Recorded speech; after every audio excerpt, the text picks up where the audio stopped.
बंदी छोड़ सतगुरु रामपाल जी परमेश्वर जी की जय हो।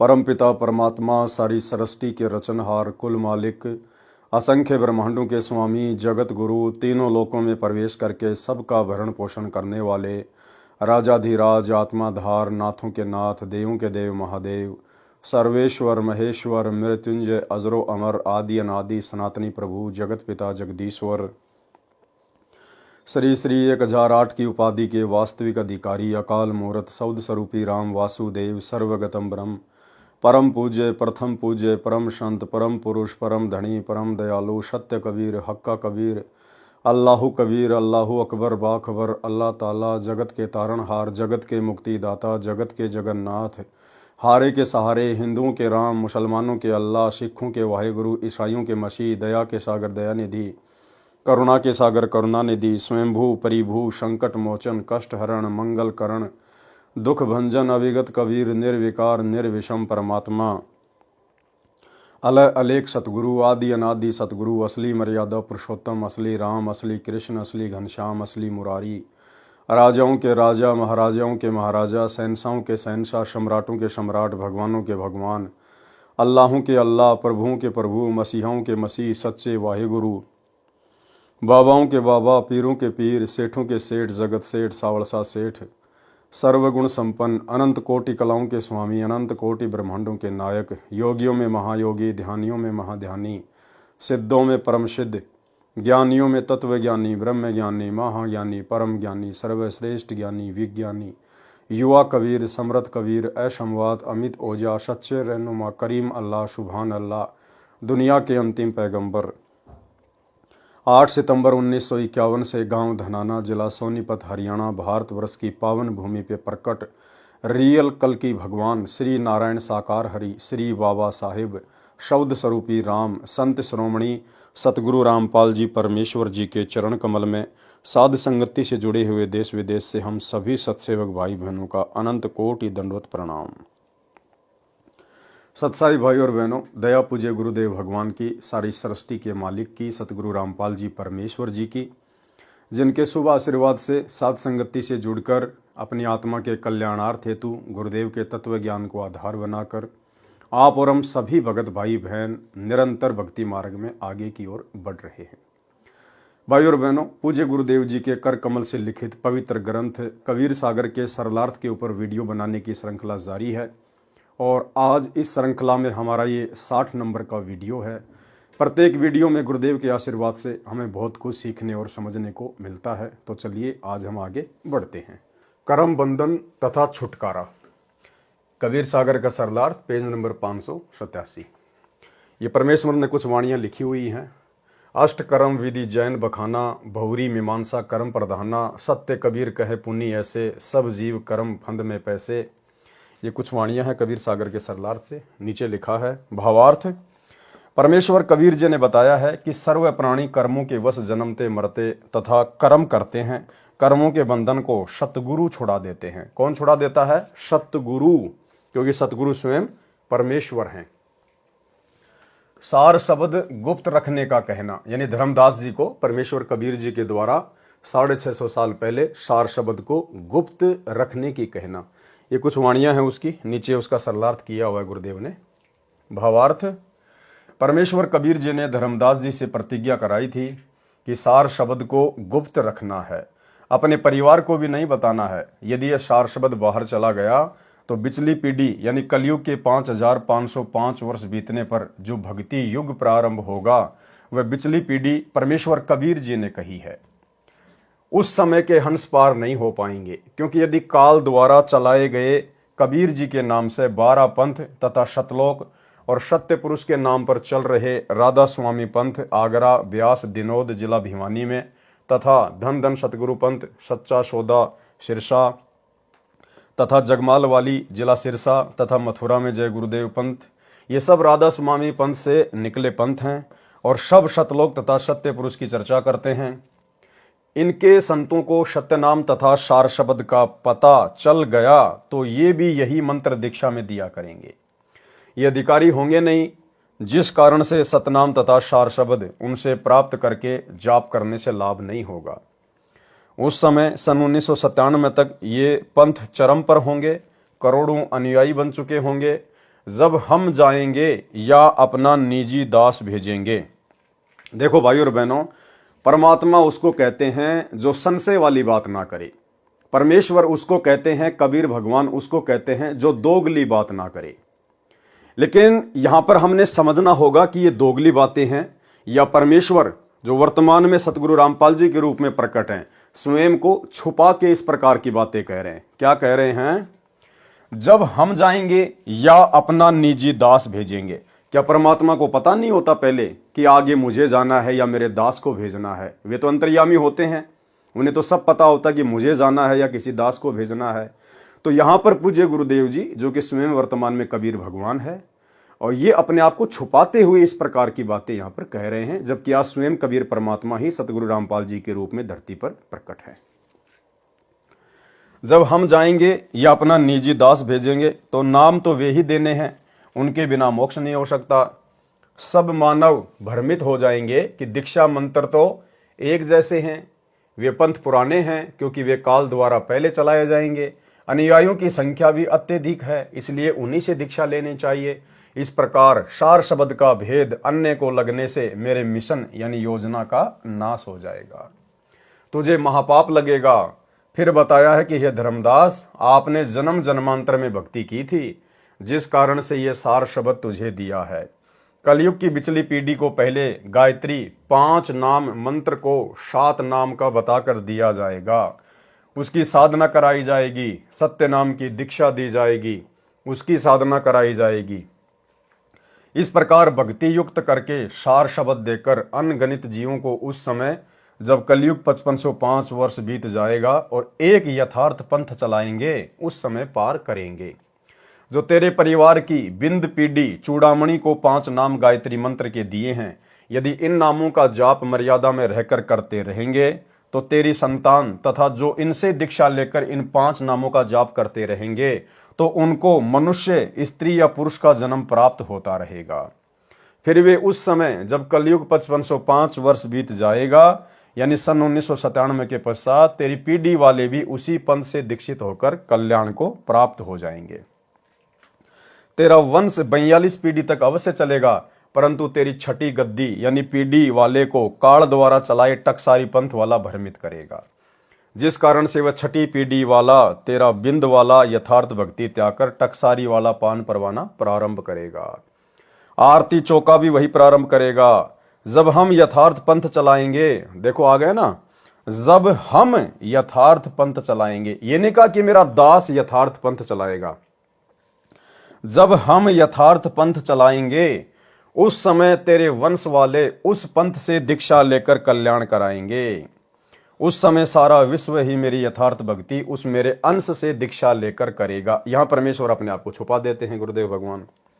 तब तेरे बिंद वाले भी दीक्षा लेकर मुक्ति प्राप्त करेंगे। इसलिए इस सार शब्द मुक्ति शब्द को तथा मूल ज्ञान तत्व ज्ञान को उस समय तक छुपा कर रखना है। ये मेरी लाख दुहाई अर्थात निवेदन है।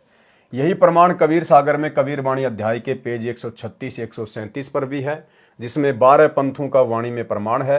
पढ़ें वह प्रकरण इसी पुस्तक में कबीर वाणी अध्याय के सारांश में पृष्ठ 337 पर। यानी कबीर परमेश्वर जी ने धर्मदास जी को बताया कि धर्मदास, मैंने तेरे को 42 पीढ़ी यानी तेरा वंश चलेगा 42 पीढ़ी तक, 42 पीढ़ी तक तेरे वंश में भक्ति चलेगी। ये आदेश नहीं दिया था परमात्मा ने, यह आशीर्वाद नहीं दिया था। केवल 42 पीढ़ी तक तेरा वंश चलेगा, और जब तेरी छठी पीढ़ी वाला आएगा उस समय काल मेरे समानांतर जो 12 पंथ चलाएगा, उनमें जो टकसारी पंथ वाला है, नकली कबीर पंथ वाला, वो तेरी छठी पीढ़ी वाले को भ्रमित कर देगा। और आज वर्तमान में पूरा का पूरा कबीर पंथ भ्रमित है छठी पीढ़ी के बाद में। तो धर्मदास को चिंता होगी, फिर मेरे वंशज पार कैसे होंगे? आपने ना तो इनको सार नाम दिया, ना सार शब्द दिया, ना सतनाम दिया।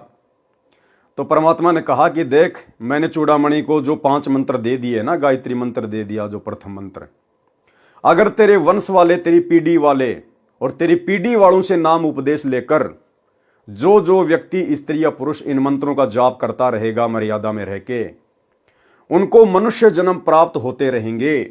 उस बिचली पीढ़ी के समय तक 1997 वाले समय तक। और उस समय भाई हम स्वयं जाएंगे, एक नया पंथ चलाएंगे, और उस समय उन सभी आत्माओं को मैं फिर से अपनी शरण में लूंगा। और यदि वे मेरे से उपदेश लेकर आजीवन भक्ति करेंगे तो तेरी पीढ़ी वाले भी पार होंगे, अन्यथा नहीं हो पाएंगे। जीव धर्म बोध पेज 31, 1939 से 41, 1949 तक सामान्य ज्ञान है।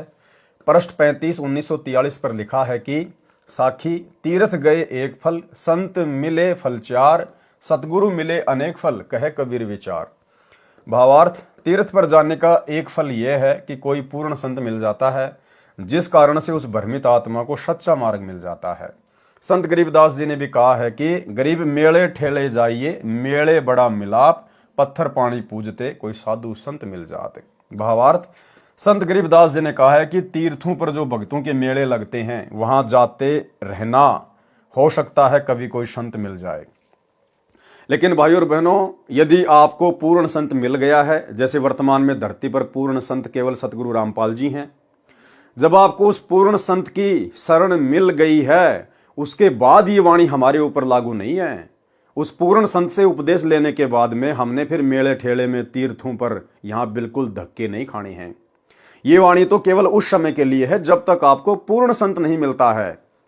तब तक आप तीर्थों पे जाते रहिए, मेले में जाते रहिए, धार्मिक जगहों पर जाते रहिए। क्या पता आपको कोई पूर्ण संत मिल जाए और आपको अपने संपर्क में ले ले, आपको अपनी शरण में ले ले।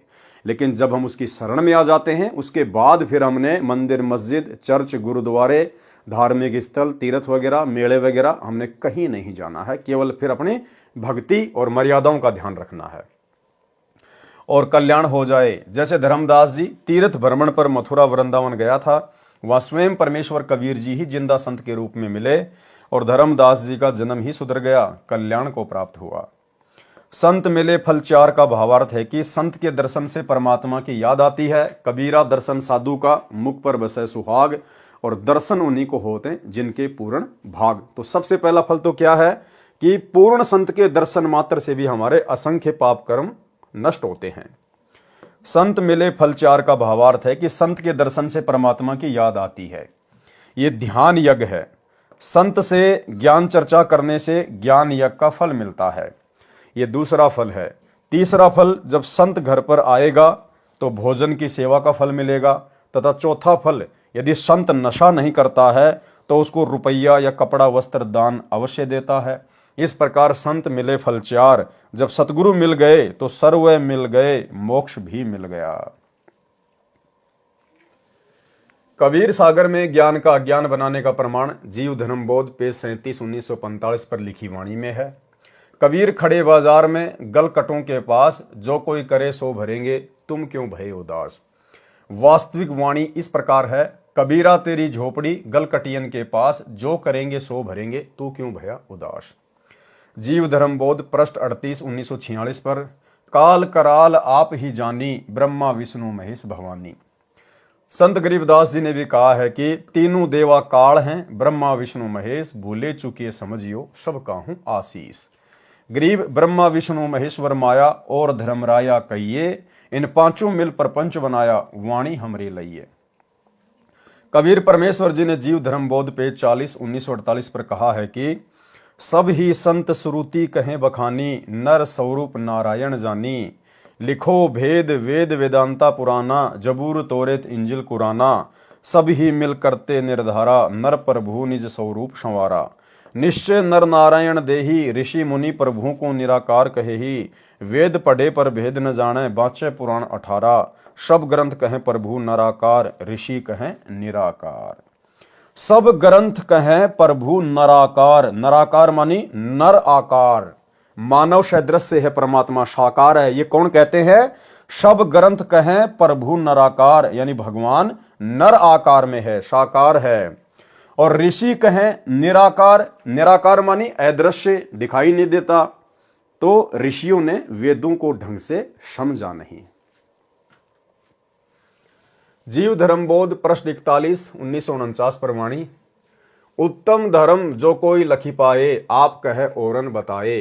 ताते सत्य पुरुष ही हर से, कृपया वाकी तापर बरसे। यानी सबसे पहले तो आदमी स्त्री या पुरुष जब उसको सत्य मार्ग मिल जाए और वो पहचान कर ले पूर्ण संत की, उसके बाद यदि वो दूसरों को समझाता है तो उससे जो परमात्मा होता है प्रसन्न होता है। जो कोई भूले राह बतावे, परम पुरुष की भक्ति में लावे, ऐसो पुण्य तास को वर्णा, एक मनुष्य प्रभु शरणा करना। कोटि गाय जिन गहे कसाई, ताते सूरा लेत लड़ाई, एक जीव लगे जो परमेश्वर रहा, लाने वाला गहे पुण्य अथा।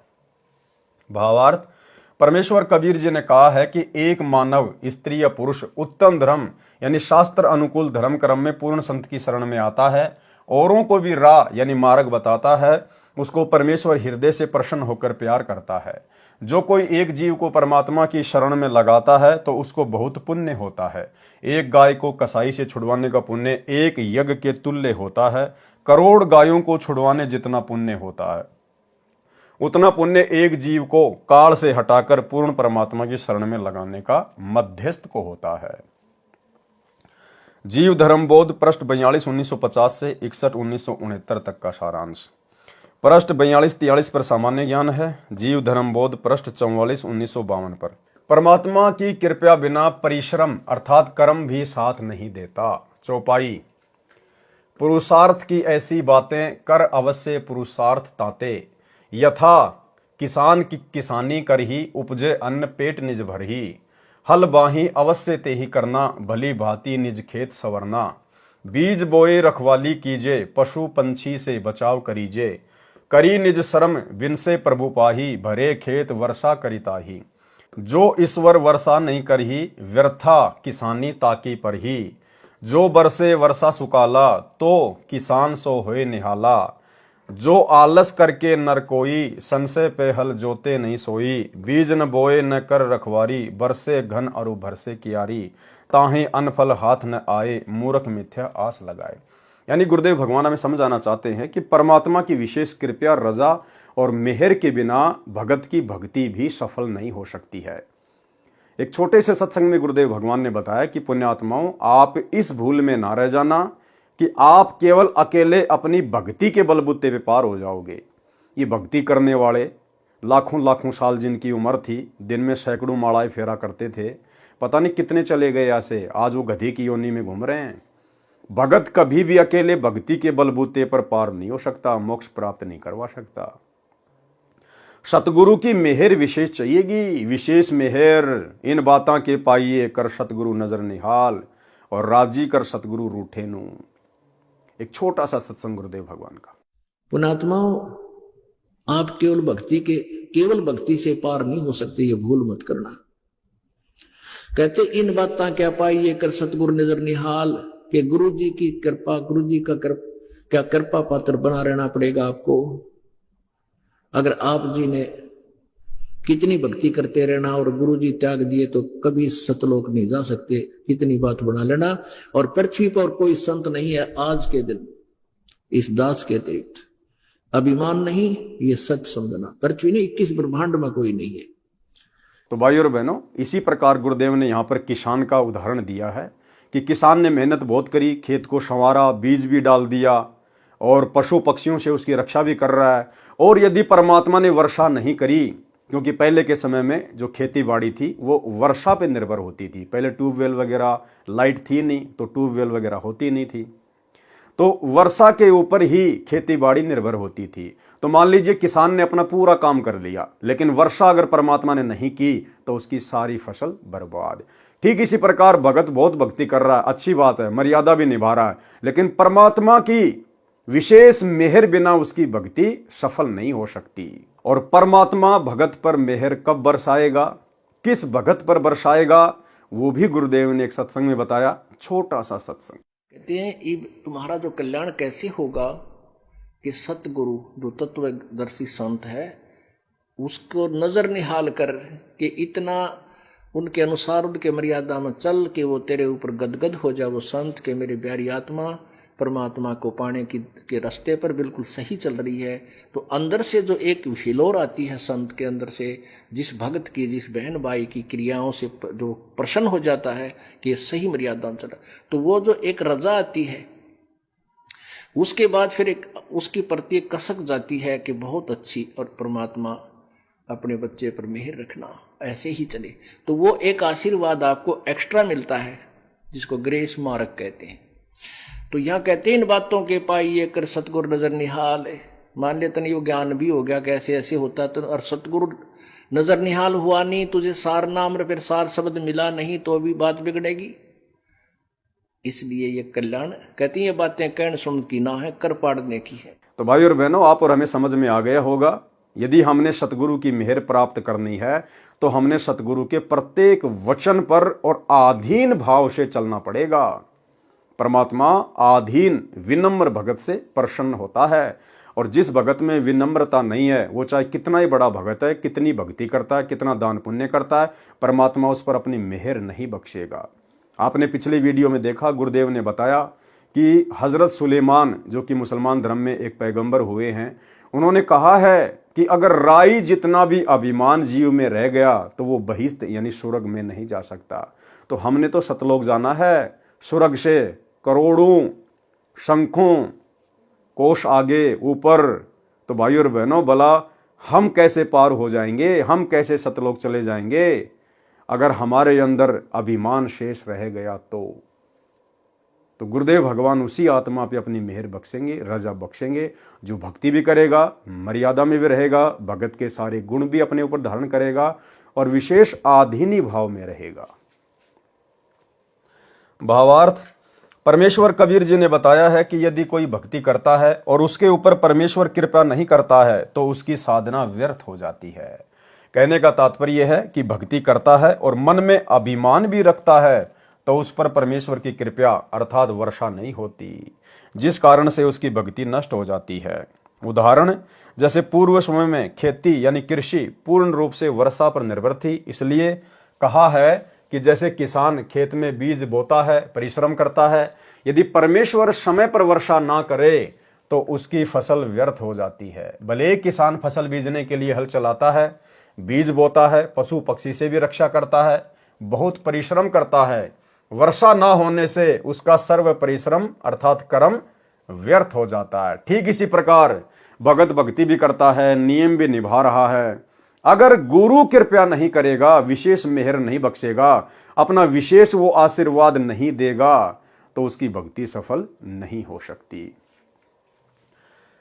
कर्म ने यारी देत है भस्मा गिर भस्मंत, कर्म व्यर्थ है तास का जो रीझे नहीं भगवंत। जो खेत में बीज नहीं बोता है फिर वर्षा हो जाती है, यदि वह मूर्ख फसल पाने की आशा लगाता है तो भी व्यर्थ है। भावार्थ है कि भक्ति कर्म भी करे और परमेश्वर का कृपा पात्र भी बना रहे तो जीव को लाभ मिलता है। जीव धर्मबोध पेज 46 1954 पर मनुष्य को नित्य कर्म वर्णन चौपाई। भोर ही उठ नित्य कर्म करीजे, करी तन शुद्ध भजन चित दीजे। प्रभु प्रति विनय बचनते मांगे, महादीन है ताके आगे। मोर मनोरथ कर प्रभु पूरा, दीन बंधु कीजिए दुख दूरा। सर्व समय तू ही जग करता, तेरो हुक्म सर्व पर बरता। मोर उद्धार करो प्रभु सोई, विघ्न बिहाय कृपया तो होई। गुरु अचारज को निज टेरे, सदा सहायक अपनो हेरे।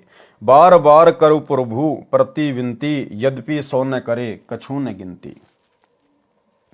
अब देखो भाई और बहनों, एक बहुत ही अच्छा पॉइंट है अब आगे, और आप भाई बहनों को अब विश्वास होगा कि हाँ, कैसे परमपिता परमेश्वर सतगुरु रामपाल जी भगवान साध संगति के माध्यम से हम सत्सेवक भाई बहनों के ऊपर विशेष मेहर बख्शे हुए हैं। और जो बातें आप और हम भाई बहनों को आज पढ़ने और सुनने को मिल रही हैं, परमेश्वर आप और हमारे से साध संगति के माध्यम से उसी प्रकार से नित्य कर्म करवा रहे हैं, नित्य कर्म।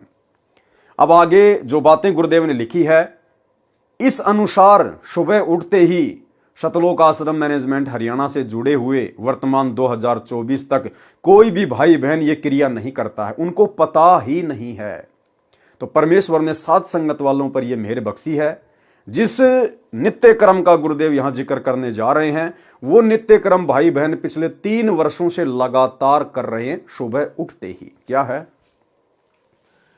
कबहू के दाया प्रभु की होई, दुख दरिद्र सब डारे खोई। लाभ अलाभ एक समगनिये, सदा काल प्रभु गुनगुन बनिए। भावार्थ, परमेश्वर कबीर जी ने कहा है कि भगत को सुबह उठकर नित्य कर्म करना चाहिए। प्रथम वाणी में यानी पृष्ठ की वाणी नंबर 12 में लिखा है कि भोर ही उठी नित कर्म करीजे, करी तन शुद्ध भजन चित दीजे। सुबह उठते ही मंगलाचरण पढ़ें। क्या कह रहे हैं गुरुदेव? सुबह उठते ही मंगलाचरण पढ़ें। तो आप और हम सभी सत्सेवक भाई बहन मंगलाचरण पढ़ते हैं कि नहीं पढ़ते? हम तो रात को सोते हैं उससे पहले भी मंगलाचरण करते हैं। घर से बाहर निकलते हैं बच्चे स्कूल के लिए या अन्य व्यक्ति अपने कार्य के लिए, तो भी हम मंगलाचरण करते हैं। गाड़ी लेकर निकलते हैं तो गाड़ी चलते ही मंगलाचरण शुरू हो जाता है। तो आप और हम सभी भगत भाई बहन सुबह उठते ही क्या करते हैं? मंगलाचरण। सुबह उठते ही मंगलाचरण पढ़ें। यदि याद है तो मौखिक मन मन में या बोलकर उच्चारण करें, उसके पश्चात निमन शब्द बोलें। फिर मंगलाचरण के बाद में कौन सी वाणियां बोलनी है? समरथ साहिब रतन उजागर, सत्य पुरुष मेरे सुख के सागर, जूनी संकट मेटो गुसाई, चरण कमल की मैं बलि जाही, भाव भक्ति दी जो परवाना, साधु संगति पूर्ण पद ज्ञाना, जन्म कर्म मेटो दुख दुंदा, सुख सागर में आनंद कंदा, निर्मल नूर जहूर जुहारम, चंद्र गता देखो दीदारम, तुम हो बंकापुर के वासी, सतगुरु काटो यम की फांसी, मेहरबान हो साहिब मेरा, गगन मंडल में दीजो डेरा, चकवे चिदानंद अविनाशी, रिद्धि सिद्धि दाता सब गुण राशि, पिंड पुराण जिन दीन दाना, गरीब दास झांकू कुर्बाना। तो आप और हम सभी भगत भाई बहन सुबह उठते ही इसी प्रोसीजर को फॉलो करते हैं। सबसे पहले बैठे बैठे या उठकर या हाथ मुंह धोकर, जैसे भी है, दरबार साहिब के आगे खड़े होकर या अपने बिस्तर पर, जैसे भी है, सुबह उठते ही सबसे पहले हम मंगलाचरण करते हैं। उसके बाद हम सतगुरु महिमा की ये 8 वाणियां बोलते हैं। और ये प्रोसीजर पिछले 8 वर्षों से साध संगति में चला हुआ है। और सभी भगत भाई बहनों को ये इस प्रकार का एक पोस्टर बना के, इस प्रकार का A4 साइज का ये पैम्पलेट बना के, ये उसके पीछे का भाग है जिस पर नियम और मर्यादाओं के विषय में परमात्मा ने दास से एक शब्द बनवाया था, वो लिखा हुआ है। और ये उसका जो है फ्रंट पेज है जिसमें पूज्य गुरुदेव जी की फोटो, और नीचे देखो ये महिमा की 8 वाणियां लिखी हुई है पूरी की पूरी। और सभी भाई बहनों को यही कहा गया था कि सुबह उठते ही हमने सबसे पहले मंगलाचरण करना है, फिर सतगुरु महिमा की ये 8 वाणियां हमने प्रतिदिन बोलनी है। यदि आपको याद नहीं है तो आप इस पैम्पलेट को हाथ में लेकर बोल सकते हैं। तो भाई और बहनों, परमात्मा के हिसाब से कौन चल रहा है? कबीर सागर के सरलार्थ के हिसाब से भक्ति कहाँ हो रही है? शतलोक आश्रम मैनेजमेंट हरियाणा में या फिर साध संगति में। और ये कुछ नियम और मर्यादाओं के बारे में परमात्मा ने शब्द लिखवाया था। तो भाई और बहनों, मर्यादाओं के बिना तो भक्ति सफल हो ही नहीं सकती। तो गुरुदेव के आशीर्वाद से हम इस शब्द को एक बार गाएंगे ताकि हमें दोबारा से याद हो, हमारे अंदर एक ताजगी बनी रहे, मर्यादाओं को लेकर कोई भूल ना पड़े कि मुख्य मुख्य क्या मर्यादा है गुरुदेव भगवान की। भाई घर छूटो या जग रूठो, चाहे रूठो ये संसारा हो, कौन सुने मेरी काल नगर में, जय गुरु रूठ गया मारा हो, गुरु रूठ गया मारा हो।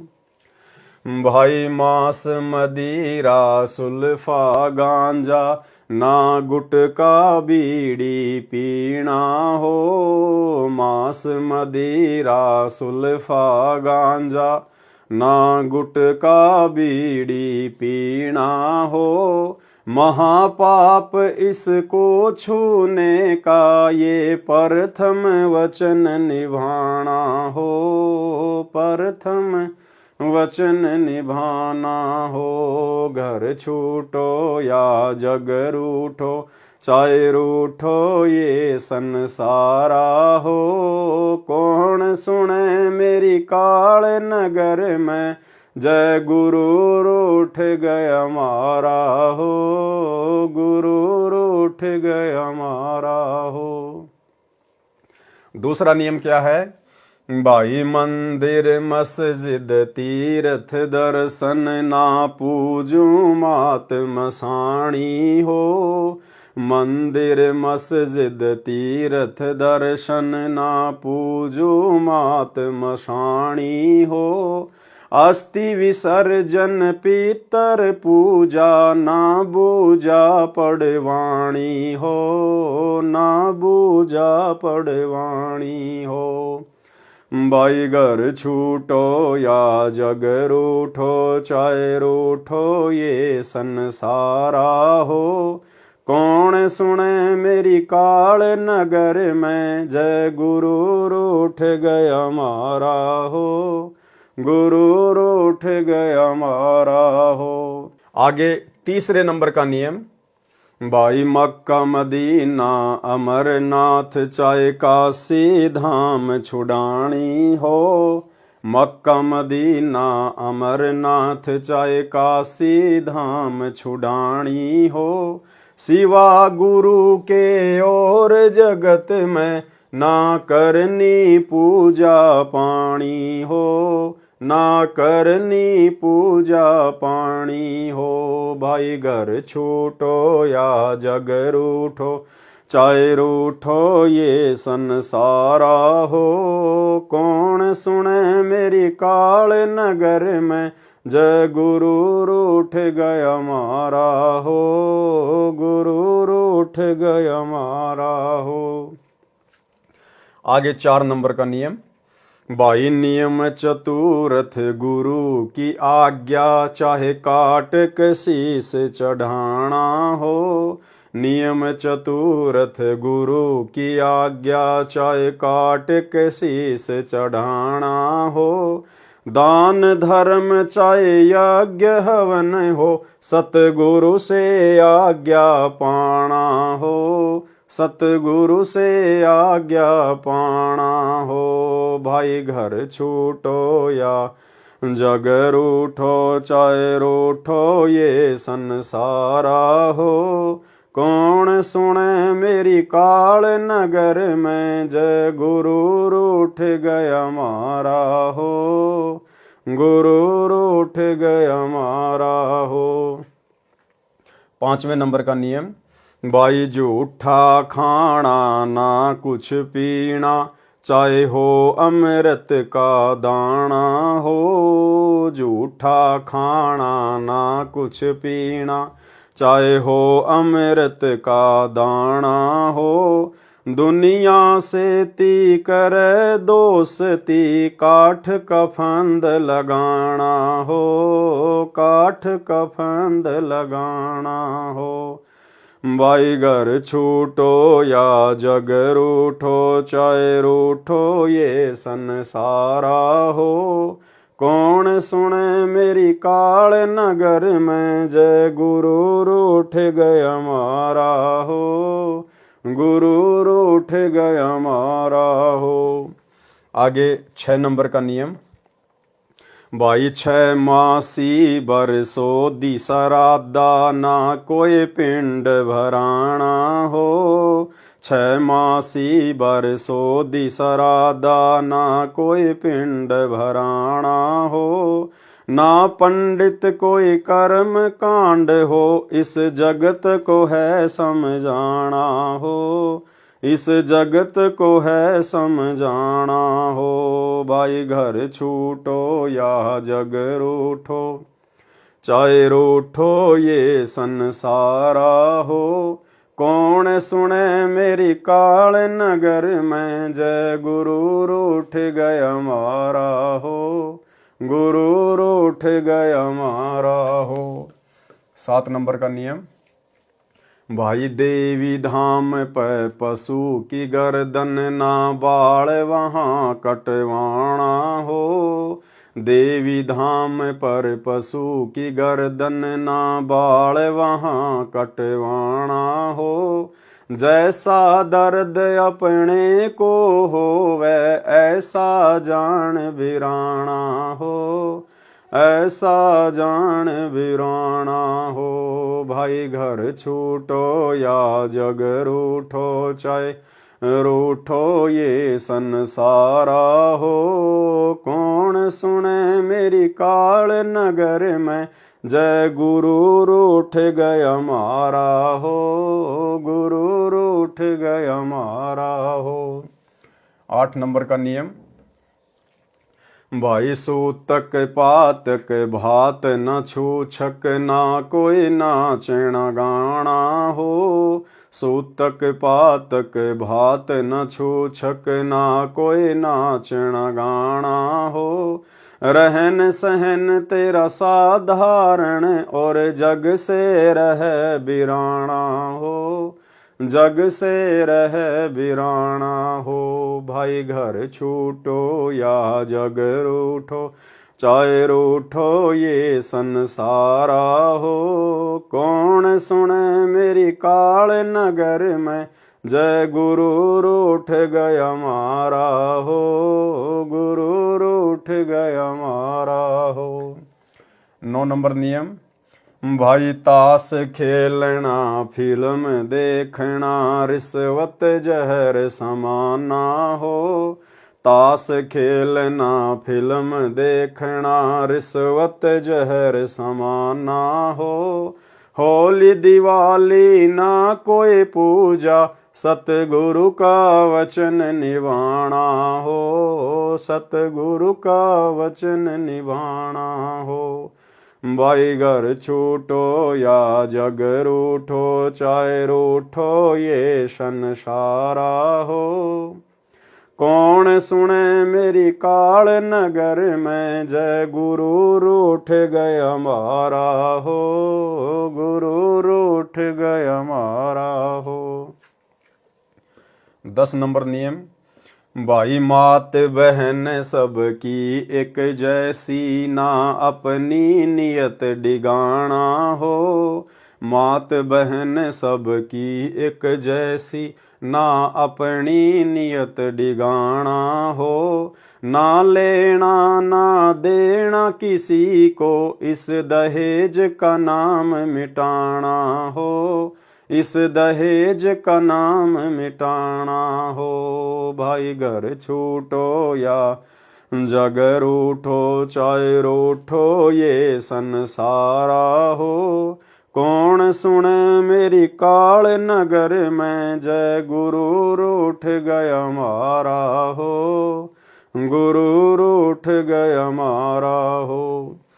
11 नंबर नियम, भाई गुरु की पूजा गुरु की सेवा, ना कोई गुरु समाना हो।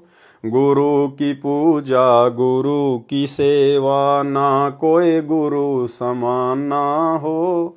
प्रथम इनको दंडवत करना, बाकी सब प्रणामा हो, बाकी सब प्रणामा हो।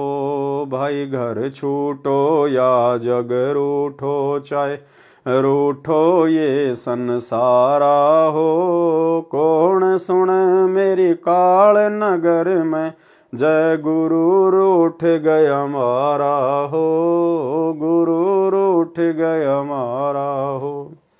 12 नंबर, भाई वाणी साखी सब संतों की, देती ये परमाणा हो। वाणी साखी सब संतों की, देती ये परमाणा हो।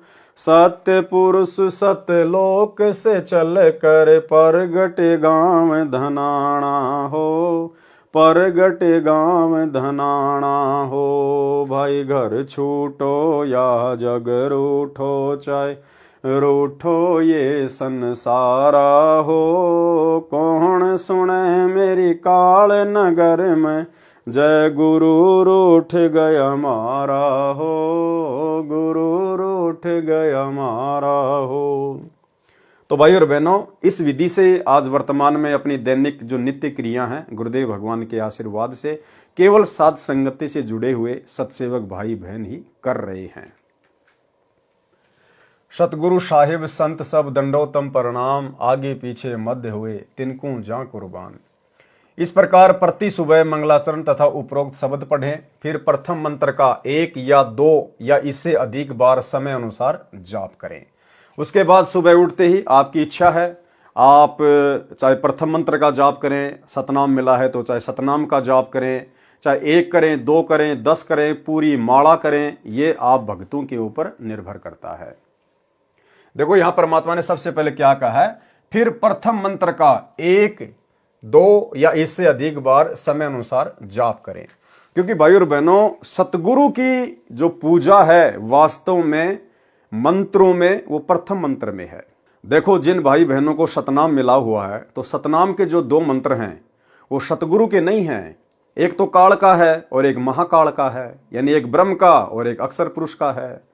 प्रथम मंत्र हमें जो दिया जाता है उसमें सबसे पहला और सबसे लास्ट वाला मंत्र हमारे गुरुदेव भगवान का है। ये परमात्मा की पूजा का मंत्र है और बाकी बीच के जो 5 मंत्र हैं वो इन देवी देवताओं के हैं। इसलिए गुरुदेव ने यहां सबसे पहले यही कहा कि प्रथम मंत्र का 1 या 2 जैसा भी है आप जाप करें। तो भक्ति नियम अनुसार आपको चाहे सतनाम मिला है चाहे सारनाम मिला है, हमें सुबह उठते ही सबसे पहले मंगलाचरण, फिर महिमा की 8 वाणियां और उसके बाद 1, 2, 5, 10 जितने भी आप कर सको प्रथम मंत्र यानी परमात्मा की पूजा से हम मंत्रों का जाप करना शुरू करें। इस प्रकार प्रति सुबह मंगलाचरण तथा उपरोक्त शब्द पढ़ें, फिर प्रथम मंत्र का 1, 2 या इससे अधिक बार समय अनुसार जाप करें। 108 बार जाप को एक माला कहा जाता है। फिर सुबह का पाठ भक्ति बोध वाला करें। दिन में यदि सतनाम प्राप्त नहीं है तो प्रथम मंत्र का जाप करते रहें। दोपहर 12 बजे के पश्चात दिन में असुर निकंदन रमणी करें। सुबह का नित्य नियम रात्रि के 12 बजे के बाद सुविधा अनुसार दिन के 12 बजे तक कर सकते हैं। मंत्र जाप कभी भी कर सकते हैं। वैसे नित्य नियम यानी सुबह के नित्य कर्म सूर्योदय के 1 घंटा पहले या बाद में किया जाता है।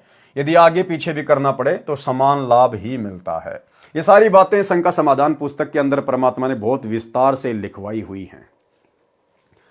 जिनको सतनाम प्राप्त है वे दिन में सतनाम का जाप करें, जिनको सारनाम प्राप्त है वे दिन में सारनाम का जाप करें। इसका मतलब ये नहीं कि रात में जाप ना करें। भाई रात तो वैसे सोने का समय होता है ना, इसलिए परमात्मा ने रात का नाम नहीं लिया, दिन का नाम लिया है। अन्यथा रात्रि में जब भी आपकी आंखें खुलें आप जी सतनाम भी कर सकते हैं, सारनाम भी कर सकते हैं, प्रथम मंत्र का भी जाप कर सकते हैं। यदि इच्छा हो तो प्रथम मंत्र भी कर सकते हैं, परंतु सत्यनाम प्राप्त होने के पश्चात सत्यनाम का जाप अधिक करना है। यानी सतनाम जिन भाई बहनों को मिल गया है तो उसके बाद हमने सतनाम के जाप को ज्यादा महत्व देना होता है। प्रथम मंत्र का आप 1 या 2 माला कर सकते हैं, लेकिन सतनाम को फिर हमने ज्यादा से ज्यादा सुमरण के रूप में लेना है। चलते फिरते, खाते पीते, उठते बैठते, काम धंधा करते करते, यानी सतनाम मिलने के बाद में प्रथम मंत्र की कम से कम 1 माला, 2 कर सको तो बहुत अच्छी बात है। इसके बाद हमने सतनाम को ज्यादा महत्व देना है। सतनाम की आप चाहे 10 माला करो, 20 करो, चाहे 50 करो, यह आपके ऊपर निर्भर करता है। सारनाम में सतनाम का लाभ भी मिलता है, इसलिए सारनाम मिलने के पश्चात सतनाम के जाप की कोई आवश्यकता नहीं रह जाती। यदि सारनाम के जाप में कठिनाई आए तो पहले कुछ मिनट अकेला सतनाम का जाप करना चाहिए, फिर शीघ्र ही सारनाम का जाप करना चाहिए। शाम के समय संध्या आरती करनी चाहिए। इसको करने का सही समय सूर्य अस्त के समय है। यदि किन्हीं कारणों से आगे पीछे करनी पड़े तो भी समान लाभ मिलता है। विशेष परिस्थिति में संध्या आरती सूर्य अस्त से 1 घंटा पहले तथा रात्रि के 12 बजे से पहले तक भी कर सकते हैं। असुर निकंदन रमणी भी विशेष परिस्थितियों में दिन के 12 बजे से रात्रि के 12 बजे तक कर सकते हैं, समान लाभ मिलेगा। लेकिन इसको प्रतिदिन करने का अभ्यास ना बनाएं। देखो जो नियम बता दिए गुरुदेव ने वो तो नियम ही है। गुरुदेव ने नित्य नियम का सही समय बताया, सूर्योदय के 1 घंटा पहले यानी 5 बजे के आसपास का समय। असुर निकंदन रमणी का उचित समय बताया दिन के 12 बजे से 2 बजे के बीच का, और संध्या आरती का उचित समय बताया सूर्य अस्त के समय। विशेष समय तो यही है। बाकी गुरुदेव ने हमें छूट दे रखी है, वो बात अलग है। लेकिन परमात्मा ये कह रहे हैं कि आप फिर इसको रोजाना वैसे ही ना करना शुरू कर दें। भाई कभी कभार आपको समय नहीं है, आप समय पर नित्य नियम नहीं कर पाए, तो फिर आप आगे पीछे कर सकते हैं जो समय परमात्मा ने जो बता दिया है एक्स्ट्रा। लेकिन इसको रोजाना नियम ना बनाएं कि अभी तो दिन के 12 बजे तक का समय है, कर लेंगे आराम से, क्या जल्दी है। अरे रात के 12 बजे तक का बताया गुरुजी ने रमेणी का, कर लेंगे। परमात्मा कहते हैं इसको फिर रोजाना का वो टाइम टेबल ना बनाओ, वो तो केवल विशेष परिस्थितियों में है। अगर आप इसको फिर रोजाना उसी हिसाब से करने लग जाओगे तो फिर वो लाभ आपको नहीं मिलेगा। यदि आप यात्रा में हैं तो आप यात्रा में तीनों संध्या कर सकते हैं, मंत्र भी कर सकते हैं। यदि आप सुबह भ्रमण के लिए जाते हैं और आपको सुबह का नित्य कर्म याद है तो सैर करते करते भी कर सकते हैं। लेकिन भाई और बहनों, जब आपको ज्ञान हो जाएगा, इस परमात्मा की महिमा का पता चल जाएगा कि मनुष्य शरीर क्यों मिला है, फिर आप कभी भी टहलते टहलते घूमते घूमते नित्य नियम नहीं करोगे। चाहे आपको याद है चाहे नहीं है, आप विधि अनुसार ही करोगे, बैठकर या खड़े होकर अपने घर पर समय निकालकर। यदि आप सुबह भ्रमण के लिए जाते हैं और आपको सुबह का नित्य कर्म याद है तो सैर करते करते भी कर सकते हैं। इसी प्रकार तीनों संध्या आप सैर करते करते भी कर सकते हैं। लेकिन भाई और बहनों, अब साथ संगति से जुड़ने के बाद जब हमें यह ज्ञान हुआ है, सतगुरु का ज्ञान हुआ है, सतगुरु की महिमा का ज्ञान हुआ है, अब हम सत्सेवक भाई बहन जब तक तीनों समय की आरती सही प्रकार से नहीं कर लेते हैं तब तक हमारे को आत्म संतुष्टि नहीं होती है। हम चलते फिरते खाते पीते संध्या आरती नहीं कर सकते, क्योंकि अब हमें पता चल गया कि परमात्मा की भक्ति से बढ़कर और कोई कार्य दुनिया में नहीं है। हम 100 कार्यों से समय निकालकर, पहली बात तो भगत जिसको ज्ञान हो गया वो फालतू के कार्यों में उलझता ही नहीं है कि उसको समय ना मिले। और फिर भी कभी कभार ऐसी परिस्थिति पैदा होगी तो भी हम कोशिश करेंगे परमेश्वर की आरती के लिए समय निकालने का। अब ये खाते पीते, चलते चलते, गाड़ी चलाते चलाते, अब ये नित्य नियम यदि हम करेंगे, हमारी आत्मा संतुष्ट नहीं हो पाएगी। यदि याद है तो, यदि याद नहीं है तो भक्ति बोध पढ़ते हुए भी किसी पार्क या एकांत सुरक्षित स्थान पर जहां दुर्घटना का भय ना हो चलते चलते कर सकते हैं। यदि आप घर पर हैं तो बैठकर करें। बैठकर करने का मतलब है शांति से, आराम से। ये विधान है नित्य कर्म का। विशेष सुबह उठते ही आप सभी मंत्र तथा नित्य नियम बिना स्नान किए भी कर सकते हैं। यानी सुबह उठते ही नित्य नियम और कोई भी मंत्र जाप आप बिना नहाए धोए भी कर सकते हैं। लेकिन भाई और बहनों, अब साथ संगति से जुड़ने के बाद हमें शुद्धता और स्वच्छता का भी पता चल गया है कि जो भाई बहन रजोगुण से दूर नहीं हैं और जिन्होंने रात्रि में शारीरिक मिलन किया है या शारीरिक मिलन ना किया है और यदि पास पास में लेटे हैं, सोए हैं, तो उन भाई बहनों को सुबह स्नान करना ही चाहिए। और जो भाई बहन रजोगुण से दूर हैं या जिनकी रमेणी अभी तक नहीं हुई है, वे भाई बहन चाहें तो हाथ मुंह धोकर भी सुबह का नित्य नियम कर सकते हैं। सुबह उठते ही आप सर्व मंत्र तथा नित्य नियम बिना स्नान किए भी कर सकते हैं। यदि स्नान करके करना चाहें तो नित्य नियम यानी वाणी पाठ स्नान करके कर सकते हैं। अन्य मंत्र कभी भी बिना स्नान किए, बिना मुख धोए भी कर सकते हैं। हाँ, जो मंत्रों का जाप है वो आप जी बिना नहाए भी कर सकते हैं। चाहे आपने शारीरिक संबंध बनाए हैं, नहीं बनाए हैं, आप रजोगुण में हैं या नहीं हैं, मंत्र आप कभी भी किसी भी समय जब आपको याद आ जाए तुरंत आप करना शुरू कर सकते हैं। रात्रि में जब भी नींद से जागें तुरंत किसी भी मंत्र का जाप लेटे लेटे, बैठकर, चलते फिरते कर सकते हैं। यदि आप रोगग्रस्त हैं तो तीनों संध्या भी लेटे लेटे कर सकते हैं। स्वस्थ होने पर बैठकर करना चाहिए। मजदूर तथा किसान सुबह स्नान नहीं कर सकते क्योंकि उनको कुछ देर बाद मिट्टी धूल में कार्य करना होता है। वे शाम को ही स्नान करते हैं। उनको चाहिए कि वे अपना नित्य भक्ति करने वाली साधना बिना स्नान के भी करें, समान लाभ होगा। कबीर जी ने कहा है, नहाए धोए क्या होए जो मन का मैल न जाए, मीन सदा जल में रहे धोए बास न जाए। शरीर की स्वच्छता के लिए स्नान करना अनिवार्य है, सो आप समय लगने पर स्नान करें। भगतजन मंत्रों का जाप नित्य अवश्य करें। किन्हीं परिस्थितियों में तीनों समय की संध्या स्तुति न हो पाए तो कोई बात नहीं, परंतु मंत्रों के जाप को कभी ना छोड़े। परमात्मा कह रहे हैं अगर कोई विशेष परिस्थिति पैदा हो गई कि आप जी नित्य नियम नहीं कर पाए या रमणी नहीं कर पाए, संध्या आरती नहीं कर पाए, तो मन में ऐसा विशेष कोई मलाल पैदा नहीं करना चाहिए। आपको विशेष कोई डरने की आवश्यकता नहीं है। कभी कभार यदि आप तीनों समय की आरती ना कर पाओ तो, परंतु मंत्र आपको अवश्य करने हैं। मंत्र नहीं छोड़ दें, चाहे कैसी परिस्थिति हो। हम जिन परिस्थितियों में हैं वहां भी हम मंत्र तो जाप कर ही सकते हैं।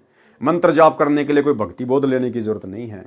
हम कहीं भी आ रहे हैं, जा रहे हैं, कुछ भी कर रहे हैं तो मंत्र अपना हम कर सकते हैं। तो मंत्र जाप हमने नहीं छोड़ने चाहिए। इस प्रकार अपना जीव धर्म समझकर भक्ति कर्म करके जीवन धन्य बनाएं। प्रश्न 47 1957 से 51 1959 तक सामान्य ज्ञान है, जो पहले कई अध्यायों में वर्णन किया जा चुका है। जीव धर्म बोध पेज 52 1960 पर गुरु के लक्षण का वर्णन है। पूर्ण गुरु के लक्षण। कह कबीर सो संत है आवागमन नशाय, कबीर गुरु मानुष कर जानते, कर चरणा अमृत को पान, ते नर नरक में जाएंगे जन्म जन्म हो समान। कबीरा ते नर अंध हैं जो गुरु को कहते, और हरि के रूठे ठोर है गुरु रूठे नहीं ठोर। कबीर गुरु बड़े हैं गोविंद से, मन में देख विचार, हरि सुमरे सो वार हैं गुरु सुमरे होय पार। कबीर गुरु से ज्ञान जो लीजिए, शीश दीजिए दान, के तिग बोंदू बह गए राखी जीव अभिमान। कबीर तीन लोक नौखंड में, गुरु से बड़ा ना कोई, करता करे ना कर सके, गुरु करे सो होय। ये कुछ वाणियां परमेश्वर ने कबीर सागर से ली हैं। भावार्थ यह है कबीर सागर के अध्याय जीव धर्म बोध के पेज 52 1960 की फोटोकॉपी है, जिसमें गुरु महिमा तथा पूर्ण गुरु की पहचान तथा उसके लक्षण बताए हैं। परमेश्वर कबीर जी ने कहा है कि गुरु को परमात्मा के तुल्य मानकर अपनी भक्ति करें। परमात्मा के तुल्य मानकर, भाई परमात्मा के तुल्य तो केवल परमात्मा को ही माना जा सकता है। इसका मतलब इस कबीर परमेश्वर के सत भक्ति मार्ग में गुरु स्वयं ही कबीर परमात्मा होता है। दूसरे शब्दों में कहें तो गुरु तो परमात्मा से भी बड़े हैं। जैसे हैंडपंप से जल मिलता है, इसी प्रकार गुरु से परमात्मा मिलता है। इस प्रकार गुरु तो परमात्मा से प्रथम सेवा करने योग्य है। पूर्ण गुरु की पहचान बताई है। गुरु के लक्षण 4 बखाना। प्रथम वेद शास्त्र को ज्ञाना, दूजे हरि भक्ति मन कर्म वचन बानी, तृतीय सम दृष्टि कर जानी, चौथे वेद विधि सब कर्मा, ये 4 गुरु गुण जानो मर्मा। भावार्थ पूर्ण संत सर्व वेद शास्त्रों का ज्ञाता होता है। दूसरे वह मन कर्म वचन से यानी सच्ची श्रद्धा से केवल एक परमात्मा समर्थ की भक्ति स्वयं करता है तथा अपने अनुयायियों से भी करवाता है। तीसरे वह सब अनुयायियों से समान व्यवहार यानी बर्ताव करता है। चौथे उसके द्वारा बताया गया भक्ति कर्म वेदों में वर्णित विधि के अनुसार होता है। ये 4 लक्षण गुरु में होते हैं। जो इन गुणों से युक्त नहीं है उसको पूर्ण गुरु नहीं कहा जाता। गुरु के प्रति शिष्य का व्यवहार, ये कुछ वाणियां हैं जो परमेश्वर ने ऐड की हैं कबीर सागर से। यहां इनका भावार्थ दिया है। यह कबीर सागर के अध्याय जीव धर्म बोध के पृष्ठ 54 1962 की फोटोकॉपी है। इसकी वाणी पढ़ने से ही स्पष्ट हो जाती है। पृष्ठ 53 से 69 तक सामान्य ज्ञान है जो पूर्व के अध्याय में वर्णित है। जीव धर्म बोध के पृष्ठ 70 1978 से 88 1996 तक सामान्य ज्ञान है जो बार बार पहले के अध्याय में वर्णन किया जा चुका है, जिसमें भिन्न भिन्न प्रकार की हठयोग साधनाओं का ज्ञान है जो शास्त्र विधि त्याग कर साधक करते हैं, जिनसे मोक्ष नहीं होता। अन्य सिद्धियां प्राप्त हो जाती हैं जिनके कारण संसार में प्रसिद्धि को प्राप्त हो जाता है, परंतु मोक्ष से वंचित रहकर पशु योनि को प्राप्त होता है। जीव धर्म बोध पेज 88 1996 पर बताया है कि सहज समाधि लगाएं और पूरे गुरु से सत्य साधना मंत्र प्राप्त करके मोक्ष प्राप्त करें। जीव धर्म बोध पेज 89 से 90 तक सामान्य ज्ञान है जो पहले के अध्यायों में बताया जा चुका है। जीव धर्म बोध पेज 91 1999 से 96 2004 पर इन प्रश्नों पर बनावटी वाणी है, कुछ कुछ ठीक है। सामान्य ज्ञान है जो पूर्व के अध्यायों में कई बार वर्णन हो चुका है। पृष्ठ 93 2001 पर वाणी, वेद विधि से जो कोई ध्यावै अमर लोक में बासा पावै, शवसम वेद सब वेदन का सारा ता विधि बजय उतरे पारा। जीव धर्म बोध पेज 97 2005 पर वाणी, कबीर जे चंडाल में सद्गुण होई, विकार कर्म करे ना कोई, ताको निश्चय ब्राह्मण जानो, सत्संग में जो जन आनो, सत्संग सब एक जाति, लिखा भागवत में यही भांति। पृष्ठ 98 2006 पर वाणी, ब्रह्मा विष्णु शिव गुण तीन कहाया, शक्ति और निरंजन राया, इनकी पूजा चले जगमाही, परम पुरुष कोई जानत नाही। जीव धर्म बोध पेज 99, 2007 से 104, 2012 तक कुछ ज्ञान पहले बताया है, कुछ वाणी बनावटी हैं। जीव धर्म बोध पेज 105, 2013 पर कुछ विशेष ज्ञान है। परशुराम को किसने मारा? वाणी, परशुराम तब द्विज कुल होई, परम शत्रु छत्रीन का सोई, छत्री मार निछत्री कीने, सब कर्म करे कमीने, ताके गुण ब्राह्मण गावें, विष्णु अवतार बता सरावें, हनीवर दीप का राजा जोई, हनुमान का नाना सोई, छत्री चक्रवर्त नाम पदधारा, परशुराम को ताने मारा, परशुराम का शब गुण गावे, ताका नाश नहीं बतावे। भावार्थ, ब्राह्मणों ने बहुत सा मिथ्या प्रचार किया है, सच्चाई को छुपाया और झूठ को फैलाया है। जैसे परशुराम ब्राह्मण था, एक समय ब्राह्मणों और क्षत्रियों की लड़ाई हुई तो ब्राह्मण क्षत्रियों से हार गए। उसका बदला परशुराम ने लिया, लाखों क्षत्रियों को मार डाला। यहां तक प्रचार किया, परंतु ये नहीं बताया कि परशुराम को किसने मारा। परशुराम को हनुमान जी के नाना चक्रवर्त ने मारा था, जो हनीवर द्वीप का राजा था। जो भक्ति शक्ति युक्त आत्माएं होती हैं, वे ही अवतार रूप में जन्म लेती हैं। मृत्यु के उपरांत वे पुनः स्वर्ग स्थान पर चली जाती हैं। स्वर्ग के साथ पितरलोक भी है, उसमें निवास करती हैं। वहां से जब चाहे नीचे पृथ्वी पर सहशरीर प्रकट हो जाते हैं। जैसे सुखदेव ऋषि शरीर छोड़कर स्वर्ग चला गया था, द्वापर युग में राजा परीक्षित को भागवत कथा सुनाने के लिए विमान में बैठकर आया था, इसी प्रकार परशुराम जी का द्वापर युग में आना हुआ था, जब भीष्म के साथ युद्ध हुआ था, जो मध्यस्थता करके बंद करा दिया गया था। जीव धर्म बोध पेज 106, 2014। चंद्र नखा भगनी रावण की, सरूपन खां ते ही कहे विपर जी, लक्ष्मण तास से विवाह कहे नाटा, नाक चंद्र नखा का काटे को काटा, काहे को काटा, सब गलती रावण की गिनाई, लक्ष्मण की कुबुद्धि नहीं बताई, रामचंद्र को राम बताया, असल राम का नाम मिटाया, ये ब्राह्मण की है करतूती, ज्ञान बिना सब प्रजा सूती। भावार्थ, रावण की बहन का नाम चंद्र नखा था, उसको सुर्पण नखा बताया गया। वह लक्ष्मण से विवाह करना चाहती थी, लक्ष्मण ने उसका नाक काट दिया। उसके प्रतिशोध में रावण ने भी महान गलती की, परंतु ब्राह्मणों ने एक तरफा ज्ञान कहा है। कुछ लक्ष्मण की मूर्खता का भी वर्णन करना चाहिए था। रामचंद्र को राम यानी सृष्टि का कर्ता बताया, जो वास्तव में करता है उसका नाम और निशान मिटा दिया। ये सब ब्राह्मणों की करामात है। पृष्ठ 107 से 113 तक सामान्य तथा व्यर्थ ज्ञान है, जो मिलावटी है। जीव धर्म बोध पेज 114, 2022 पर कुछ ठीक कुछ गलत, आप स्वयं पढ़कर निर्णय करें। ये फिर आगे पेज है कबीर सागर का, यहाँ परमात्मा ने इन वाणियों का भावार्थ किया है। ये फोटोकॉपी कबीर सागर के अध्याय जीव धर्म बोध के पेज 114, 2022 की है। इस पृष्ठ की वाणी पढ़ने से पता चलेगा कि कुछ गलत कुछ ठीक ज्ञान है। जैसे सिद्ध करना चाहा है कि हनुमान का जन्म केसरी वानर से बताया है। इस प्रकार की मिथ्या कथा को वाणी के माध्यम से चित्तार्थ करने की कुचेष्टा की है। एक स्थान पर हनुमान जी के दुम नहीं बताई है, वास्तव में हनुमान जी के दुम थी, वह दुम सदा बाहर नहीं रहती थी, आवश्यकता पड़ने पर बाहर प्रकट कर लेते थे। उदाहरण के तौर पर गधे का गुप्तांग देखने से दिखाई नहीं देता, गधी से मिलन के समय 3-4 फुट लंबा निकल आता है। अब देखो भाई और बहनों, इस पेज को लेकर काफी कुछ बहस पहले से साध संगत और मैनेजमेंट वालों के बीच में चलती आ रही है, और कुछ एक भाई बहन वर्तमान में इसी को लेके बैठ गए हैं। देखो, परमात्मा जब हमें भक्ति दे देते हैं तो समय समय पर परमात्मा हमारे हाव भाव, हमारे विचार भी चेक करते हैं। तो ये एक प्रकार की हम सत्सेवकों की, परमेश्वर के बच्चों की जो है ये परीक्षा है। यानी पहले हमारे विचारों में कितनी मलिनता थी, कितनी गंदगी थी, हम लोग खुद भी गालियों का यूज किया करते थे, भद्दी भद्दी विचारधारा रखा करते थे, मन में अश्लील विचार, अश्लील कार्य। तो परमेश्वर अब हमको चेक करते हैं बीच बीच में। अब ये तो परमेश्वर की प्रोसीजर है, वो किस प्रकार से चेक करेगा।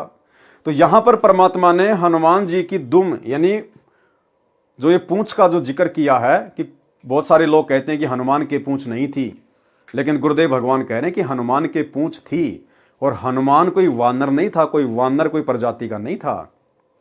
जब आवश्यकता पड़ती थी तो हनुमान अपनी पूंछ को जो है वो प्रकट कर लिया करता था, अन्यथा अपनी पूंछ को अंदर समेट लेता था। ये एक जो है वो सिद्धि होती है। और उदाहरण दिया परमात्मा ने समझाने के लिए कि जिस प्रकार जो गधा होता है, गधी से मिलन के समय वो अपने गुप्तांग को 3 से 4 फुट लंबा कर लेता है और बाद में वापस उसको समेट लेता है। तो गुरुदेव भगवान ये चेक करना चाहते हैं कि मेरे बच्चे इस उदाहरण को सुनकर उनके मन में क्या भाव प्रकट होंगे, उनको अच्छा लगेगा या थोड़ा सा ये अटपटा सा लगेगा। परमात्मा हमारे हाव भाव चेक करते हैं कि अभी भी इनके अंदर वही गंदगी तो नहीं भरी पड़ी है। अगर इस गधे के गुप्तांग के उदाहरण को देखकर, सुनकर, पढ़कर यदि मेरे बच्चों को लगता है कि कुछ अच्छा सा नहीं लगा, तो समझो परमेश्वर ने हमारे अंदर अपना सद्गुणों का सॉफ्टवेयर डाल दिया है। अब अश्लील बातें, अश्लील विचार हमारे आसपास हों तो भी हमें अच्छे नहीं लगेंगे। तो ये हम भक्तों की जो है ये परीक्षा के लिए, और वैसे भी सांसारिक दृष्टि में इससे अच्छा उदाहरण और कोई नहीं हो सकता। बाकी उदाहरण तो बहुत है भाई और बहनों। परमात्मा चाहते तो आजकल जो प्रेशर वाले जैक हैं, आप जब उनको प्रेशर देंगे तो जैक के अंदर से वो स्टील का पाइप निकलेगा और जैसे आप उसकी हवा निकालोगे वापस आके जो है वो सिमट जाएगा। तो परमात्मा चाहते तो हाइड्रोलिक जैक का भी उदाहरण यहां पर जो है वो दे सकते थे, लेकिन परमेश्वर ने आप और हमारे अंदर के भाव चेक करने थे, इसलिए परमात्मा ने गधे के गुप्तांग का उदाहरण दिया है। उदाहरण के तौर पर गधे का गुप्तांग देखने से दिखाई नहीं देता, गधी के मिलन के समय 3-4 फुट लंबा निकल आता है। ये उदाहरण भले ही अभद्र लगे परंतु सटीक समझना। देखो खुद मालिक कह रहे हैं ये उदाहरण भले ही अभद्र लगे, चाहे तुम भक्तों को अच्छा ना लगे, परंतु सटीक समझना। तो परमेश्वर ने यहां पर हमारी परीक्षा ली है। यह तो किसी से छुपा भी नहीं है। ऐसे पवन सुत जी अपने दुम को प्रकट तथा अप्रकट करते थे। रामायण ग्रंथ में प्रसंग है कि जब हनुमान जी लंका देश में सीता जी की खोज करने गए थे, उनको रावण के दूत पकड़कर दरबार में ले गए। रावण ऊंचे सिंहासन पर बैठा था। हनुमान जी ने अपनी दुम को बढ़ाकर उसको रस्सी की तरह गोल करके रावण से ऊंचा आसन बनाकर उस पर बैठ गए थे।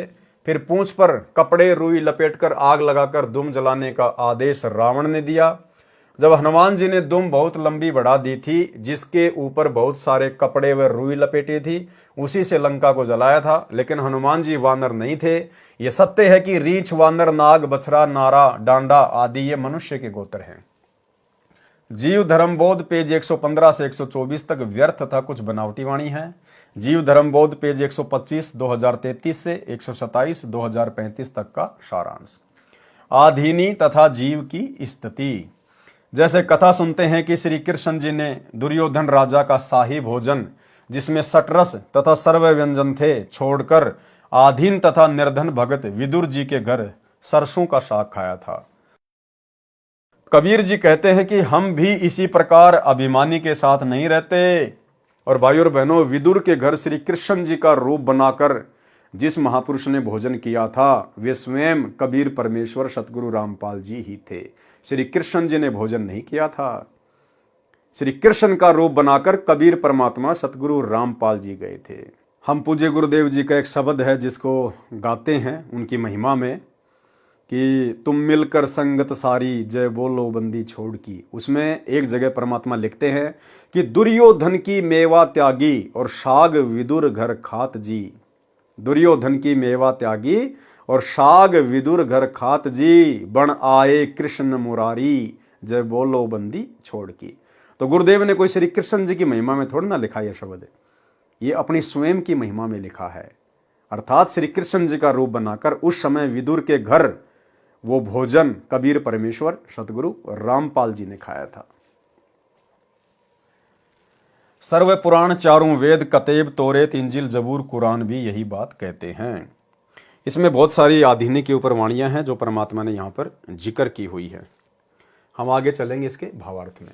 पृष्ठ 126 का सारांश। भावार्थ पृष्ठ 126 पर बताया है कि भगत को अधीनता से रहना चाहिए, जिसके साक्षी श्री रामचंद्र तथा वेद व चारों कतेब भी बताए हैं। जीव धर्मबोध पेज 127 2035 का सारांश। भावार्थ जैसे एक भगतमती भीलनी थी, उसने प्रेम से बेर स्वयं चखे, फिर कहीं खट्टे बेर श्री राम तथा लक्ष्मण को न खिला दूं, फिर झूठे बेर श्री रामचंद्र तथा लक्ष्मण को खाने को दिए। श्री रामचंद्र जी ने तो खा लिए, अब भाई और बहनों श्री रामचंद्र जी ने नहीं खाए थे। दास बहुत सारी वीडियो में इस बात का जिक्र कर चुका है कि उस समय श्री रामचंद्र जी के रूप में कबीर परमेश्वर सतगुरु रामपाल जी थे, क्योंकि भगत के भावों की जो कदर है केवल ये कबीर परमात्मा ही समझ सकता है। श्री रामचंद्र तो राजा था, राजा का बेटा था। जब लक्ष्मण ने बेलनी के झूठे बेर नहीं खाए तो रामचंद्र कहां से खा लेता।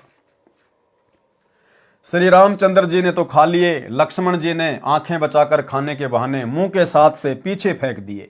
फेंके गए झूठे बेर संजीवनी जड़ी रूप में द्रोणागिरी पर्वत पर उगे। रावण के साथ युद्ध में लक्ष्मण को तीर लगने से मूर्छित हो गए। उन्हीं झूठे बेरों से बनी संजीवनी से लक्ष्मण को जीवन मिला। यानी लक्ष्मण ने जो भिलनी थी वो एक भगत थी, वो सच्ची भावना से बेरों को झूठा कर रही थी, प्रेम में, कि कहीं झूठे बेर मेरे भगवान के मुंह में ना चले जाए और मैं दोषी ना बन जाऊं। लेकिन लक्ष्मण इस बात को नहीं समझ पाया और लक्ष्मण ने वो झूठे बेर खाए नहीं, यूं खाने का बहाना करके पीछे फेंकता रहा कि भिलनी को लगेगा मैंने खा लिए, और नाक चढ़ाता रहा। वो बेर पीछे गिरे द्रोणागिरी पहाड़ पर और संजीवनी बूटी के रूप में उत्पन्न हो गए। अब भगत की भावना का अनादर करने का क्या परिणाम निकलता है। राम रावण युद्ध हुआ, लक्ष्मण को शक्ति लगी, मूर्छित हो गया, कोमा में चला गया, और सुषेण नाम के वेद ने बताया कि ऐसे ऐसे द्रोणागिरी पहाड़ है और वहां पर संजीवनी बूटी के पौधे हैं, उनको लाया जाए सुबह सूर्योदय से पहले, और उनका रस निकाल कर, जो कि भिलनी के झूठे बेरों से बने थे संजीवनी बूटी के पौधे, वो संजीवनी बूटी के पौधे द्रोणागिरी पहाड़ समेत परमेश्वर कबीर जी सतगुरु रामपाल जी की विशेष शक्ति से हनुमान जी के माध्यम से श्रीलंका में लाए गए और उनका रस निचोड़ निचोड़ कर लक्ष्मण के मुंह में डाले गए, जो कि भिलनी के झूठे बेरों से उत्पन्न हुए थे। वो भिलनी की जूठन श्री लक्ष्मण जी ने पीनी पड़ी, खानी पड़ी, जिसने भगत का अनादर किया था, तब जाकर वो मूर्छा से बाहर आया। उन्हीं झूठे बेरों से बनी संजीवनी से लक्ष्मण को जीवन मिला। फिर बताया है कि आदम जी ने प्रभु की आज्ञा का पालन नहीं किया, जिस कारण आदन वन से निष्कासित हुए, इसलिए आधीन होना अनिवार्य है। आदम जी ने क्या पालन नहीं किया। परमात्मा ने कहा था कि ये जो बीच का जो पेड़ है ना, इसके फल नहीं खाना, लेकिन हवा के कहने पर आदम ने परमात्मा की आज्ञा तोड़ दी, उसको भी सजा भुगतनी पड़ी। परमात्मा ने उसको अदन के वन से निकाल दिया। ठीक इसी प्रकार भाई और बहनों, वर्तमान में लाखों की संगत जो इन सतलोक आश्रमों में जाती है, और जिस प्रकार से आदम ने हवा के बहकावे में आकर हवा के कहने पर परमेश्वर के आदेश को ठुकरा दिया, उनके वचन को तोड़ दिया था, ठीक इसी प्रकार इन सतलोक आश्रमों में जाने वाली लाखों की संगत आज ज्ञान को आधार ना बनाकर और गुरुदेव के कलयुगी परिवार के चक्कर में आकर कोऑर्डिनेटरों के कहने पर, आश्रम संचालकों के कहने पर परमेश्वर सतगुरु रामपाल जी के सत्संग रूपी वचनों को तोड़े जा रही है। कभी गंदी राजनीति में अपना पैर फंसा लेती है, कभी स्टेडियम बनवाए जा रहे हैं, हॉस्पिटल बनवाए जा रहे हैं, गुंडों की सीबीआई जांच करवाई जा रही है, हरियाणा के जाट आरक्षण में भक्तों को बैठाया जा रहा है, करोड़ों रुपया चंदे के रूप में दिया जा रहा है, लोगों के भवन बनवाए जा रहे हैं। आदम की तरह परमेश्वर के वचन तोड़े जा रहे हैं, सजा तो अंत में भुगतनी पड़ेगी। जीव धर्म बोध पेज 128 2036 से 132 2040 तक सामान्य ज्ञान है। जीव धर्म बोध पेज 133 2041 से 135 2043 तक नानक जी तथा कबीर जी की वार्ता है। जीव धर्म बोध पेज 136 2044 से 148 2056 तक अधिकतर बनावटी और मिलावटी वाणी लिखी है। पृष्ठ 145 2053 पर लिखी वाणी। 8 लाख योनि भरमी आवे, पुनि गहे जीव मनुष्य तन पावे। अरे भैया 84 लाख योनियां घूमने के बाद में मिलता है, 8 लाख योनियों के बाद नहीं। जबकि 84 लाख योनि है, इसमें 8 लाख लिखी हैं। पृष्ठ 146 2054 पर जीव धर्म बोध में अंग्रेजी अखबार का वर्णन है। उस समय कोई अंग्रेजी नाम भी नहीं जानता था, अखबार तो कहां थे। ये कुछ कबीर सागर की वाणियां जो परमेश्वर ने लिखी हैं, यहाँ उनका भावार्थ है। विवेक ऊपर दोनों पृष्ठों 146 147 की फोटोकॉपियों को पढ़कर पाठक जन समझ जाएंगे कि परमेश्वर कबीर जी के यथार्थ ज्ञान को बिगाड़कर नाश किया है वर्तमान में जिसको सज्जन पुरुष कैसे सत्य मान सकते हैं, इसी तरह अपनी मंद बुद्धि द्वारा सत्य को अज्ञान बनाने की कुचेष्टा की गई है। जैसा कि इसी ग्रंथ के अंदर प्रथम बताया है कि काल द्वारा प्रचलित पंथों के अनुयायियों ने काल प्रेरणा से ग्रंथ का नाश किया है, फिर भी आवश्यक सच्चाई बच गई है। जो क्षति हुई है उसकी पूर्ति संत गरीबदास जी द्वारा परमेश्वर कबीर जी ने कराई है, जो संत गरीबदास जी के सदग्रंथ में लिखी है। परमेश्वर कबीर जी की कृपा से उस सदग्रंथ का भी सरलार्थ किया जाएगा। देखो भाइयों और बहनों, आने वाले समय में जो गरीबदास जी महाराज जी की वाणियों का 24,000 वाणियों का जो सदग्रंथ साहिब है, गुरुदेव भगवान कह रहे हैं आने वाले समय में उनका भी सरलार्थ किया जाएगा। और भाइयों और बहनों, आज गुरुदेव हिसार जेल से बैठकर उन्हीं वाणियों का सरलार्थ कर रहे हैं, उन्हीं वाणियों के ऊपर हमारे को सत्संग भेज रहे हैं। उसके पश्चात विश्व के सब ग्रंथों का सार निकालकर एक साझा ग्रंथ बनाया जाएगा। सर्व संसार भक्ति करेगा, सत्य को जानेगा, मानेगा और अपना कल्याण कराएगा। कबीर सागर का सारांश संपूर्ण हुआ। इस पवित्र ग्रंथ कबीर सागर का सरलार्थ परमेश्वर कबीर जी की कृपा से केवल 2 महीने में संपूर्ण हुआ है। यह परोपकारी शुभ कर्म परमेश्वर कबीर जी तथा परम श्रद्धेय स्वामी राम देवानंद जी गुरु महाराज जी की असीम कृपा से हुआ है।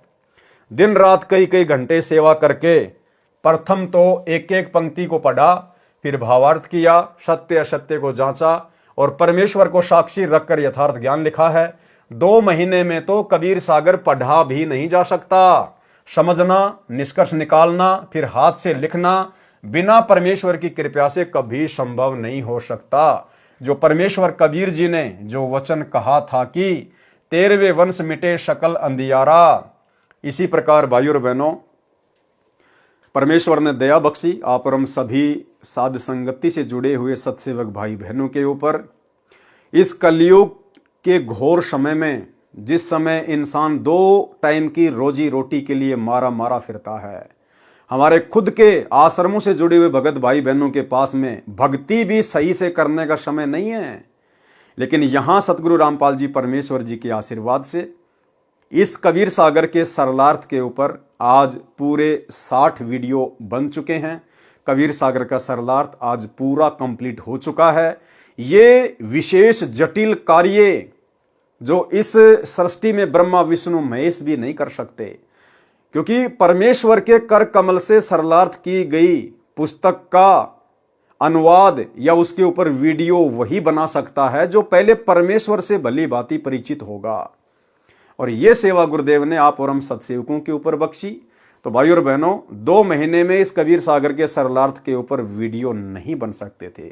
ना जाने काल क्या क्या रोड़े अटका देता, क्या क्या परेशानियां पैदा कर देता, बीमार कर देता और नए काम में उलझा देता, नई समस्या खड़ी कर देता। लेकिन सतगुरु रामपाल जी परमेश्वर जी वे ही हमारे गुरु हैं, वे ही हमारे परमेश्वर हैं, वे ही सारी सृष्टि के रचनहार है। उन परम श्रद्धेय सतगुरु रामपाल जी परमेश्वर कबीर अल्लाह की विशेष रजा के बिना कबीर सागर के सरलार्थ के ऊपर ये 60 वीडियो बनना नामुमकिन था। तो सभी भाई बहन हृदय से अपने गुरुदेव भगवान का जयकारा लगाकर उनका धन्यवाद करें। बंदी छोड़ सतगुरु रामपाल जी परमेश्वर जी की जय हो। थोड़ा बहुत इसमें वर्णन और है, वो देख लेते हैं। 13वें पंथ मिटे सकल अंधियारा तथा कबीर नौमन सूत उलझिया, ऋषि रहे झकमार, सतगुरु ऐसा सुलझा दे उलझे न दूजी बार। सतगुरु नाल वड़ाइयां जिन चाहे तिन दे, यानी सतगुरु के हाथ में है वो किसके ऊपर रजा बकसता है। आप और हम तो कल के भगत हैं, हम क्या जाने इस भक्ति और भगवान के बारे में। हमने नाम दीक्षा ली 2013 में, किसी ने 2012 में, किसी ने 14 में। उसके बाद गुरुदेव भगवान अपने मिशन को लेकर हिसार जेल में चले गए। हम तो गुरुदेव की 1 साल से ज्यादा संगति भी नहीं कर पाए। और परमेश्वर ने ये अनमोल सेवा अपने कर कमल से लिखित पुस्तकों के ऊपर वीडियो बनाने की सेवा आप और हम कल के बच्चों के ऊपर बख्शी है। जबकि उनके साथ तो बड़े बड़े भगत रहा करते थे आश्रम में, 24 घंटे उनके साथ रहा करते थे। गुरुदेव के दोनों बेटे, गुरुदेव का भाई, गुरुदेव के रिश्तेदार, बड़े बड़े कोऑर्डिनेटर जो 20-20 साल से 30-30 साल से भक्ति कर रहे हैं, 24 घंटे गुरुदेव के साथ में रहा करते थे। लेकिन परमेश्वर ने ये सेवा उनको नहीं बख्शी। क्यों? क्योंकि ये परमेश्वर की मौज के ऊपर है। वो किसको सेवा बख्शे। इसलिए कहा है सतगुरु नाल वड़ाइया जिन चाहे तिन दे। ये सब परमेश्वर कबीर जी ने ही किया है। कौन परमेश्वर कबीर जी? सतगुरु रामपाल जी परमेश्वर। महिमा मुझदास रामपाल दास को दी है। यहां तो छुपा रहे हैं गुरुदेव भगवान अपने आप को। गरीब समझा है तो सिर धर पांव, बहुर नहीं रे ऐसा दाव। ये संसार समझदा नहीं, कहंदा शाम दोपहरे नू। गरीब दास ये वक्त जात है रो गे इस पैरे नू। यानी पहचान जाओ अपने कबीर भगवान को, अपने गुरुदेव परमात्मा को, और परमेश्वर मान के इनके साथ व्यवहार करो, नहीं तो बाद में रोने धोने के अलावा कुछ भी हाथ नहीं लगेगा। भावार्थ, हे मानव, यदि इस अमृत ज्ञान को समझ लिया है तो विलंब न कर, तुरंत दीक्षा ले। इतना शीघ्र दीक्षा ले जैसे आपत्ति के समय में मानव अत्यधिक गति से दौड़ता है। जैसे रेलगाड़ी चलने वाली है, आप 100 फुट दूर हैं तो उसे पकड़ने के लिए पूर्ण गति से दौड़कर पहुंचते हैं।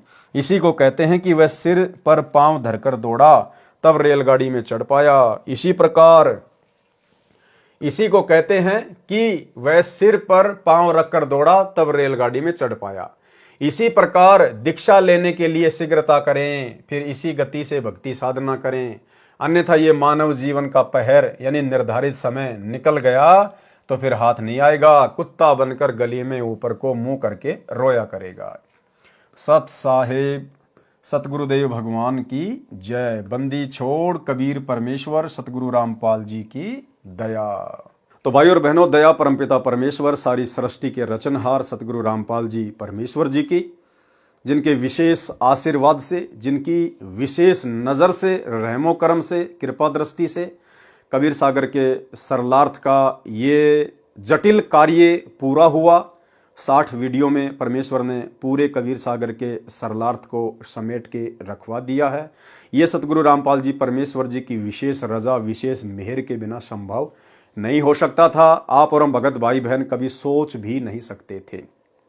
तो गुरुदेव का बारंबार हम जो है तय दिल से उनके चरण कमल में कोटि कोटि दंडवत धन्यवाद करें और परमेश्वर से अर्ज करें, विनती करें कि परमेश्वर जिस प्रकार आप जी ने कबीर सागर के सरलार्थ के ऊपर वीडियो बनाए हैं, आप परमेश्वर हमें योग्य बनाएं। ये परमेश्वर, यदि आप उचित समझें तो परमेश्वर एक रोटी का टुकड़ा आप अपने कुत्तों को और फेंकिए और आपके कर कमल से एक और पवित्र ग्रंथ मुक्ति बोध परमेश्वर, उसके ऊपर भी हम वीडियो बनाना शुरू करें और आपकी महिमा करना शुरू करें। उसके अंदर जो गूढ़ रहस्य हैं उनको देखकर, सुनकर, समझकर भक्ति मार्ग पर हम अपने अंदर दृढ़ता पैदा करें। परमेश्वर आप जी से केवल हमारी यही विनती है। बाकी परमेश्वर की अपनी मौज, किसके ऊपर दया बख्शें, किसके ऊपर ना बख्शें, ये गुरुदेव का अपना फैसला होता है। जीव केवल प्रार्थना कर सकता है। तो भाई और बहनों, आज के वीडियो में केवल इतना ही। आगे इसमें सृष्टि रचना लिखी हुई है, तो परमेश्वर जी से प्रार्थना करेंगे, विनती करेंगे। मालिक यदि उचित समझेंगे तो सृष्टि रचना पर भी वीडियो बनाएंगे। अन्यथा अगला कौन सा ग्रंथ होगा जिसके ऊपर परमात्मा वीडियो बनाने की दया बख्शेंगे, लाइव आकर आपको सूचना दे दी जाएगी। बंदी छोड़ सतगुरु रामपाल जी परमेश्वर जी की जय हो।